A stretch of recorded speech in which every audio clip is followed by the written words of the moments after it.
Merci. Fabrice Brun. Une minute. Oui, merci Monsieur le Président. Messieurs les ministres, j'aurai 4 questions. J'irai donc droit au but.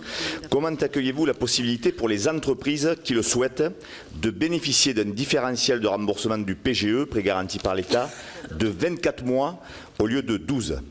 Toujours sur le PGE, allez-vous traduire notre proposition de transformer le PGE en apport de fonds propres via des titres participatifs pour les entreprises qui en auraient le besoin? On pense souvent à la trésorerie, il faut aussi bien sûr agir efficacement sur les fonds propres. Et puis j'ai 2 autres questions. Ce sont les acteurs touristiques ardéchois qui me les ont posées à Chassier vendredi dernier, donc je vous fais du circuit court. Je vous les pose en direct. Êtes-vous favorable à la suppression de la taxe de séjour au forfait, qui est déconnectée de la réalité de la fréquentation touristique, de l'activité réelle de l'établissement, et là aussi le Covid a agi comme un accélérateur?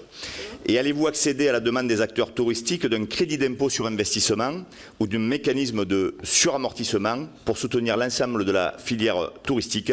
Parce qu'en amont, il y a beaucoup de fournisseurs et il y a donc beaucoup d'emplois. Merci. Fabrice Brun, sur les PGE, c'est évidemment un sujet absolument majeur pour la trésorerie des entreprises. Alors, le différé de 12 à 24 mois, il n'est pas possible parce que ce serait une infraction directe au droit européen, nous l'avons vérifié, donc ce n'est pas possible de différer de 12 à 24 mois le remboursement des PGE. En revanche, un étalement sur 6 ans est possible aux conditions que j'ai indiquées, c'est-à-dire un taux d'intérêt compris entre 1 et 2,5%, particulièrement attractif, intégrant les 100 points de base de la garantie de l'État.